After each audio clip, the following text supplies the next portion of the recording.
मुसलमानों को परेशान करो, मुसलमानों को टारगेट करो, उनकी दुकानें तोड़ दो, उनकी मस्जिदें शहीद कर दो।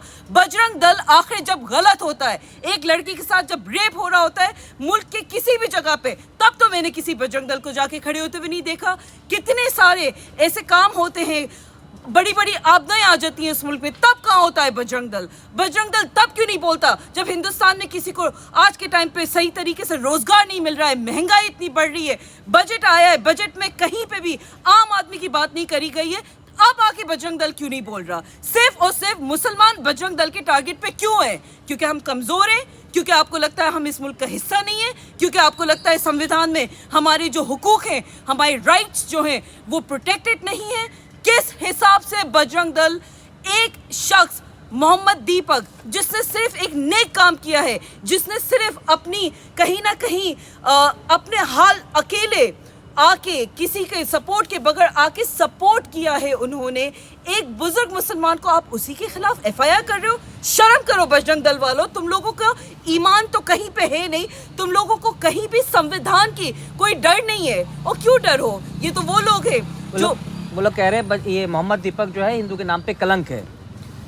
कलंक बजरंग दल, आरएसएस और बीजेपी के वो गलत घटिया मानसिकता के लोग हैं जो मुसलमानों को अपनी टारगेट बना के रखते हैं, जो मुसलमानों के खिलाफ कुछ भी अनशन बोलते हैं, और उनके हिसाब से अगर आप मुसलमानों के खिलाफ हो तभी आप देशभक्त हो। गलत ये लोग हैं, अनकॉन्स्टिट्यूशनल बातें ये लोग करते हैं।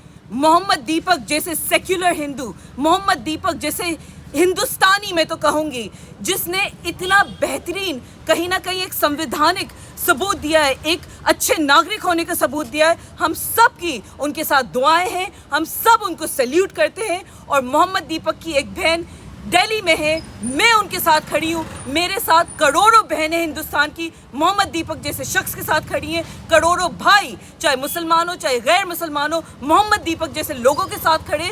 मोहम्मद दीपक मैं हूँ, मोहम्मद दीपक हर वो आवाज़ है जो गलती के खिलाफ उठती है, हर वो आवाज़ है जो भारतीय जनता पार्टी, बजरंग दल, आरएसएस और इस तरह के कोई भी गलत मानसिकता के अनकॉन्स्टिट्यूशनल हरकतें करने वाली जितने लोग हैं, मोहम्मद दीपक हर उस आवाज़ का नाम होगा। लगातार जो है बजरंग दल वाले मोहम्मद दीपक को धमकी दे रहे हैं, जान से मारने की धमकी दे रहे हैं। इससे ज़्यादा वो क्या कर सकते हैं? इससे ज़्यादा उनके पास ऑप्शन क्या है? ना उनको संविधान का, मेरा ख्याल से संविधान पढ़ाई लिखाई जिन्होंने नहीं करी हो या पढ़ाई लिखाई जिनको नहीं करना आती हो, कोई गलत और सही के बीच फ़र्क नहीं जानते हो, जिनकी पूरी की पूरी एक तौर तरीका ही यही है कि आप मुसलमानों को चुन चुन के कैसे टारगेट करें, मुसलमानों को चुन चुन के कैसे परेशान करें। आपको एक मुसलमान लड़की के हिजाब से मसला होता है, आपको एक मुसलमान जो आपके मर्द हजरात हैं उनकी टोपी पहनने से, उनकी दाढ़ी लंबी होने से, उनके मस्जिदों पे जाने से, उनकी सड़क पे नमाज़ पढ़ने से आपको प्रॉब्लम होती है, हर चीज़ से आपको प्रॉब्लम होती है। आखिर हिंदुस्तान का मुसलमान भी हिंदुस्तानी है या नहीं? क्योंकि इनके हिसाब से तो नहीं है, इनके हिसाब से तो मुसलमान इस कॉन्स्टिट्यूशन का हिस्सा ही नहीं है। जिनको इस चीज़ की लिहाज नहीं कि एक बुजुर्ग आदमी के साथ आप ये हरकत कर रहे हो। इससे पहले भी किस्से आ चुके हैं जहाँ पे बजरंग दल वाले जाके कश्मीरी शॉल बेचने वाले लोगों को साथ उन्होंने मार पिटाई की है, बाकायदा से मुसलमान लड़कियों का हिजाब खींचा है। अरे ये लोग क्या बात करेंगे? इनके जो सरपरस्त हैं, जो लोग कॉन्स्टिट्यूशन में राइट्स प्रोटेक्ट जो मुसलमानों के किए गए हैं, वो right to privacy, right to practice and profess religion, उसके खिलाफ जो पार्लियामेंट में इन्हीं के बड़े नेता बैठ के जब हिजाब के खिलाफ बात करते हैं, जब मुसलमानों के हुकूक के खिलाफ बात करते हैं, तो जाहिर सी बात है फिर वो ट्रिकल डाउन इफेक्ट होता है। वही मंशा, वो घटिया मंशा अशांति फैलाने का आरोप लग रहा है और उन पर एफआईआर भी दर्ज हो गया है मोहम्मद दीपक पे। कितनी अफसोस की बात है और कितनी हैरत अंगेज बात है कि एफआईआर एक शख्स पे, जो एक बुजुर्ग मुसलमान आदमी की मदद करने जाता है, उस पर एफआईआर हो जाती है। और यहाँ पे महिलाओं के रेप हो जाते हैं, यहाँ पे ब्रिजभूषण जैसे लोग, प्रज्वल रवन्ना जैसे लोग, और ना जाने कितने ऐसे लोग, वो ढोंगी बाबा जो अपने आप को कहीं एक तरफ तो महिलाओं का प्रोटेक्टर बताते हैं, दूसरी तरफ जाके बाकायदा से ऐसी घटिया हरकत करते हैं, उनके खिलाफ एफआईआर नहीं होती। और यहाँ पे एक शख्स जो सिर्फ एक इंसान को प्रोटेक्ट कर रहा है घटिया लोगों से, जो कि उसको शायद मार पीट के उस बुजुर्ग इंसान के साथ वो बजरंग दल के लोग क्या करते पता नहीं, प्रोटेक्शन दी उस बाकायदा से उस इंसान ने, उसके खिलाफ आप एफआईआर कर रहे हो। मतलब इतनी फालतू वक्त है पुलिस वालों के पास, इतना फालतू वक्त संविधान में लिखे हुए राइट्स में और कोर्ट्स के पास नहीं है कि वो इस तरह की एफआईआर दर्ज होने के बाद ऐसे केसेस सुने जिसका कोई मतलब ही नहीं है। एफआईआर करनी है तो कब होती है एफआईआर? जब बाकायदा से मुसलमानों के हुकूक पे आप इतनी सारी सवालिया निशान उठा देते हो, मुसलमानों को कितना आप परेशान करते हो, तब कोई एफआईआर नहीं होती। इस बात पे एफआईआर हो रही है, बहुत शर्मनाक बात है, बहुत अफसोसनाक बात है। बजरंग दल वाले कह रहे हैं बाबा तो हमारा नाम है, इसको बस बाबा नाम हटा दो। कौन होते हैं बजरंग दल बाबा कहने वाले? पेटेंट किया आपने नाम, कहीं पे आपने इसको बाकायदा से जाके इस नाम के लिए आपने कहीं पे कोई लड़ाई लड़ी है? अगर बात सारी नाम की है तो फिर आप अपने काम ऐसे करो ना कि खुद आपको लोग एक अच्छा नाम रखें।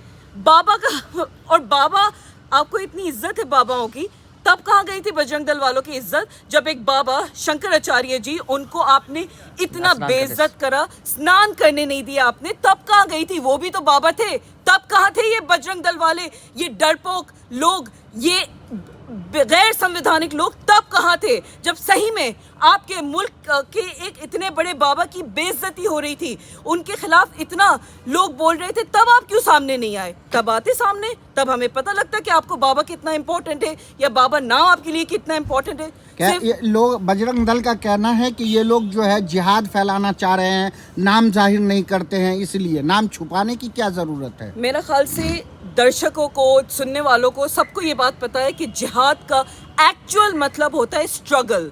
जिहाद सिर्फ, और जो आप अपने नफ्स के साथ आप इंटरनली जिहाद करते हो, वो बहुत बड़ी, सबसे बड़ी जिहाद उसे कहते हैं। अगर आप जिहाद को मिसयूज़ करके, अगर आप मुसलमानों को जिहादी बोल के, अगर आप मुसलमानों को टारगेट करके, साइड लाइन करके ये डर और खौफ पैदा करना चाहते हो कि ये मुसलमान तो सारे जिहादी हैं, तो ये इतना अनपढ़ हिंदुस्तान का सेक्युलर हिंदू भी नहीं है, हिंदुस्तान का कोई भी शख्स नहीं है, और सारे हिंदू बिल्कुल इस तरीके से नहीं है जिस तरीके से ये कुछ चंद घटिया मेंटालिटी के लोग मुसलमानों को एक तरफा करने की कोशिश कर रहे हैं, उनको परेशान कर रहे हैं, उनके साथ इस तरह की उलझुलुल हरकतें कर रहे हैं। मोहम्मद दीपक को कहा जा रहा है, प्रेशर बनाया जा रहा है कि माफी मांग लो, क्या कहना चाहेंगे मोहम्मद दीपक से आप? मोहम्मद दीपक आपकी और हमारी दुआओं के साथ वहाँ पे मौजूद है, आपकी और हमारी जैसे लोगों की इज्जत बचाने के लिए वो सामने आया और बेखौफ दरेगम होके उसने बोला, जब उससे पूछा गया नाम क्या है, उसने बेखौफ होके अपना नाम बताया कि मैं मोहम्मद दीपक हूँ, ताकि सामने वाले के पास कोई जवाब ही नहीं रह जाए, कोई मुंह ही नहीं रह जाए जिससे वो उसके खिलाफ कुछ भी उल्टा सीधा एक्शन कर सके। ऐसे मोहम्मद दीपक के खिलाफ आप एफआईआर भी कर दो, आप उसके खिलाफ बदनामी भी कर दो, आप उसको हिंदू धर्म से बाहर करने की, खारिज करने की बात भी कर दो। मोहम्मद दीपक जैसा एक शख्स जो कॉन्स्टिट्यूशनली एक बुजुर्ग इंसान के राइट्स प्रोटेक्ट करता है, एक बुजुर्ग इंसान की आवाज़ बन के खड़ा होता है, उसके साथ न जाने कितने हिंदुस्तानियों की दुआएं हैं और उसके साथ कुछ गलत नहीं होने वाला। कटुआ क्या क्या बोला जा रहा है, बोला जा रहा है डरपोक है, बजरंग दल वाले आए भाग गया डर से, ये सब बोला जा रहा है उनको। बजरंग दल वालों के पास और काम क्या है? इनका हिंदुस्तान की आज़ादी में कोई कंट्रीब्यूशन था? नहीं था। इनका हिंदुस्तान की जीडीपी बढ़ाने में या कोई भी योगदान करने में कहीं पे भी बजरंग दल का नाम आता है? नहीं आता है। अरे बजरंग दल वालों, तुम इतने बेशरम बेगर्ती से एक इंसान, जो बुजुर्ग एक इंसान को बचा रहा है, उसके खिलाफ इतनी उल्टी सीधे हरकतें करते हो। तुम्हारा ना कोई अस्तित्व है, ना कोई वजूद है, तुम लोग सिर्फ आके दुकानें तोड़ फोड़ कर सकते हो। हम राष्ट्रवादी हैं, राष्ट्र के प्रेमी, राष्ट्रवादी है तो राष्ट्रवादी वाली हरकतें करें। मेरा ओपन चैलेंज है हर बजरंग दल वाले इंसान को कि तुम लोग के पास अगर जरा सा भी हिंदुस्तान को लेके अपने दिल में इज्जत है, जरा सा भी अगर तुम लोग संविधान को मानते हो, तो जाके कोई राष्ट्रवादी हरकतें करो, ना कि मुसलमानों को टारगेट करो, ना कि मुसलमानों की दुकानें तोड़ो, ना कि मुसलमानों को चुन चुन के परेशान करने की कोशिश करो। क्योंकि ये मत भूलना, जब हिटलर और मुसोलिनी जैसे लोगों का जो राष्ट्र है वो नहीं रहा, तो तुम लोग तो किसी खेत की मूली भी नहीं हो।